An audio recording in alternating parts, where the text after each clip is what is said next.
Good morning, everybody. Once again, I'm trying to use Zoom to record a video that I can then post later, which is what we'll probably be doing with a couple of the guests next weekend. And of course, I've had a couple of chats already with the two of the hosts, Linda and Jane.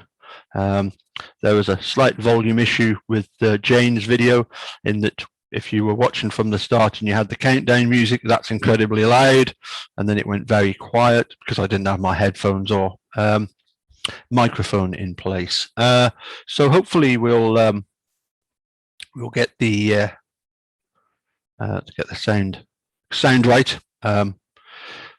Later on today, I'm going to have a chat with. Looking forward to chat with Sharon Sunshine.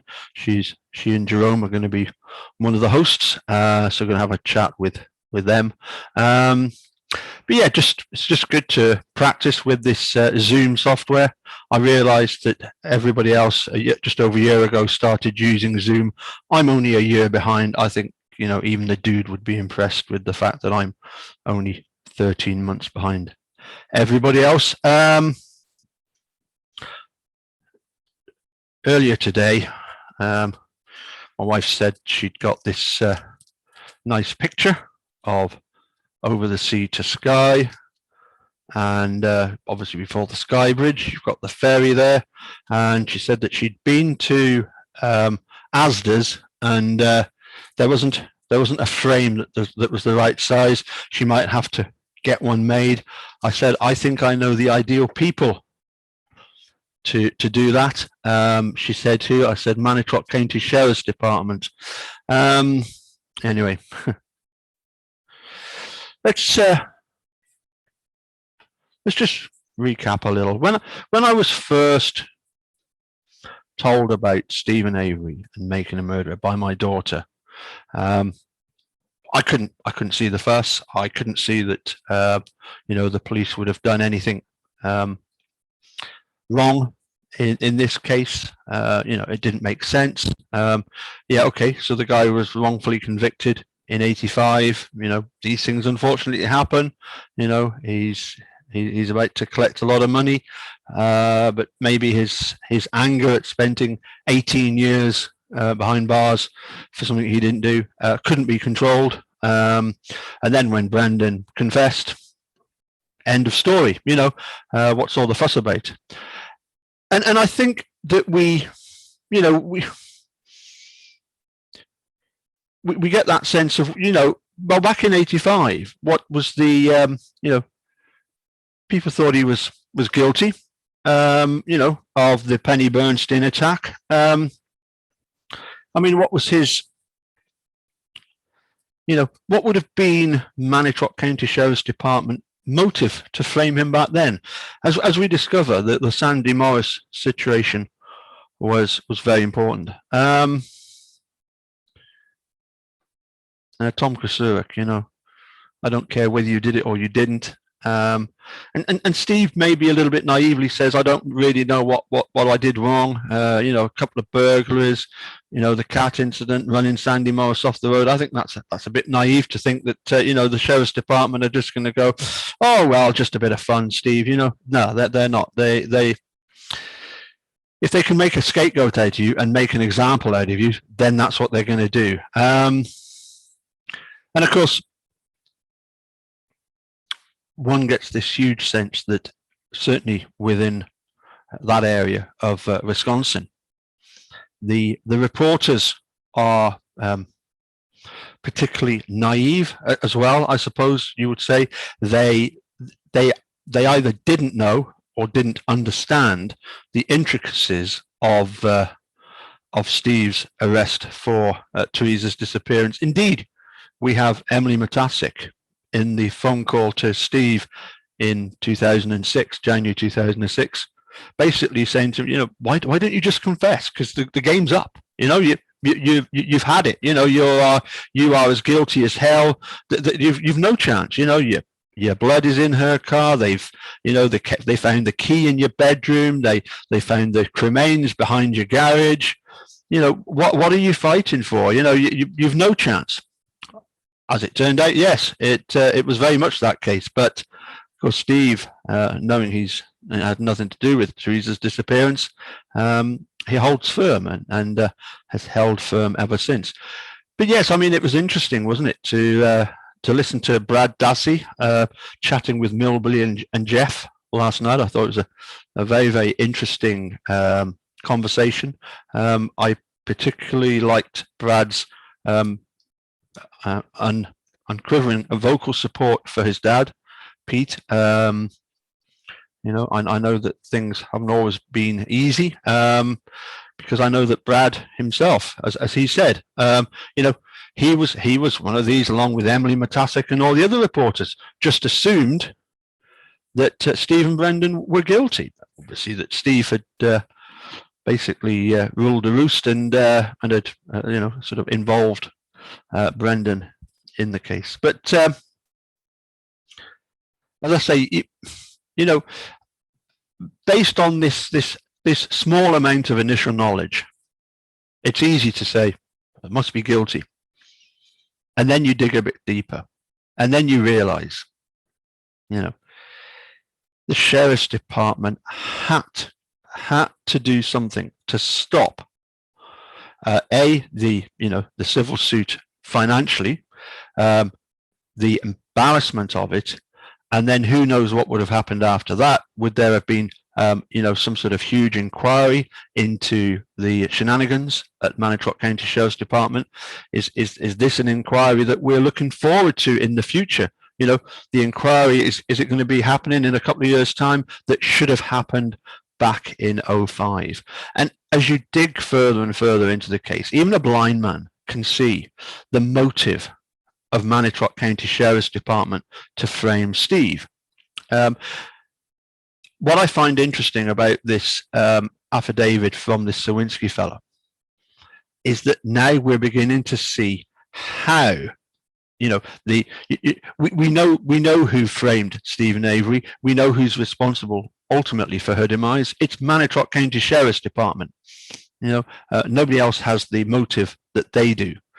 But it's how did they do it? You know, they often, guilters often go on about the fact that, you know, you've got, well, so what you're saying, that the whole of the sheriff's department and everybody else involved in law enforcement got together to, you know, to do in Teresa and frame Steve? No. What we can now see was, as I say, they had to stop the depositions. They had to protect Thomas Kasurik and Dennis Vogel. They can't kill Stephen Avery, as Kenneth Peterson suggested. The civil suit carries on posthumously.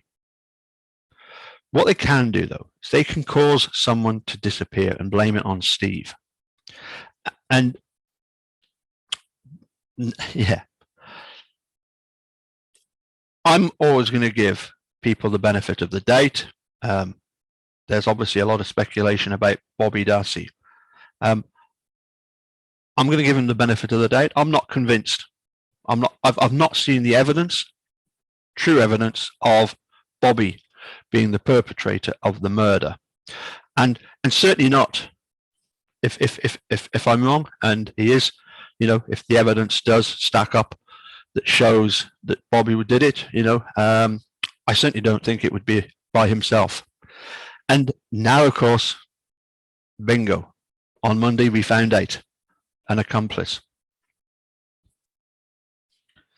But I would just ask, who's the perpetrator and who's the accomplice in the planting of the RAV4 in Stephen's Yard? I mean, seriously, do we think that 18-year-old Bobby Dassey is in charge of that situation? Or is it this other, as yet unidentified person, at least 3 times his age, who doesn't want to be seen? But now we seem to have, Kathleen Zellner has had a lot of information about who this person might be. We've recently discovered, I think it was just yesterday, that it could be that what the sheriff's department did was to get a hold of some of the people at a local hunting club. What better people to take out Teresa Halbach than people who are used to hunting? as I say, I'm going to give Bobby the benefit of certainly. I think Bobby is absolutely guilty of perjury on the stand. We hear that the whole family put under huge pressure. On the witness stand was the the contents of the computer used against him. And what did they have on Bobby back in that Saturday morning that's causing him, with this other fella, to push the RAV4? What is the what are the dynamics there? As I say, do we think that Bobby's the organizer of this and this old fella is just there to lend a hand, or is the older fellow in charge telling Bobby what to do? I must admit, when I mentioned to a couple of people about the fact that he didn't have a shirt on, I even got the suggestion that it could be that he was on drugs, and that maybe he needed something to get high to help out with this planting of the RAV. Personally, I tend to go with Millbilly's suggestion that he maybe took the shirt off, realizing that he didn't want to get his prints and his DNA on the car. But what is interesting for me is that obviously Barb has always defended the whole family, her family, as it were, Scott and Bobby, and has always said, that if they'd have done anything, I would have known about it. Well, unfortunately, we now have Bobby acting very surreptitiously with this older fella planting the RAV4. So, I think again we have to give Barb the benefit of the doubt. I know that Brad yesterday was very critical of Barb. I have sympathies for Barb. A lot of people think that she knows a lot more than she does. I'm not convinced of that either. I think you can put two and two together and get five a few times on this one. But I'm not Barb, so I don't know exactly what her train of thought is on this. Yes, certainly there is suspicion over the computer. Why was she mentioning about the fact, does that get rid of everything? Was she, aware of what was on the computer? It certainly appears that Stephen Avery was aware of what was on the computer, but maybe that was just the blokes chatting amongst themselves. Actually, an interesting thing about the computer is the fact that because Dedering, is it? No, not Dedering. What's the guy's name? Yes, it is Dedering. Yeah, the Calumet County investigator that was brought back to look at this, because he reinvestigated the case in 2017. Something that the dude was always keen about was the fact that it kind of reset the statute of limitations as regard to, could Bobby be in trouble for the fact that there was child pornography on the computer? I believe so. Yeah, that is the case. I say at the very least, now we have Bobby as, I suspect, more of the accomplice in the planting of the RAV4. We certainly have him committing perjury, but is it with the help of a local hunting club, or is it on their instructions? Have they received instructions from the sheriff's department? Look, I'm just speculating, but the way things are adding up, some people out there might have a completely different opinion, which is fair enough. I don't think that Barb knows much about what went on. Obviously, she certainly didn't know about this Bobby pushing the RAV4 in the early hours. Well, we don't know exactly what hour it was that the delivery paper man was there. Could it have been did Bobby used to work typically till 6 o'clock and then come home, or was it a bit earlier? And he's just immediately gone. So is it sometime between 6 and 7? Apparently sunrise is after 7 at that time of year in Wisconsin, Manitowoc County. As I say, for me, the fact that we now have, and we're referring to this older fella as the accomplice, I think it's the other way around. I certainly do. Anyway, just a few thoughts, questions, if you like. As I said, I the interview yesterday with Brad on Millbilly and Jeff was there. That was very interesting. As I say,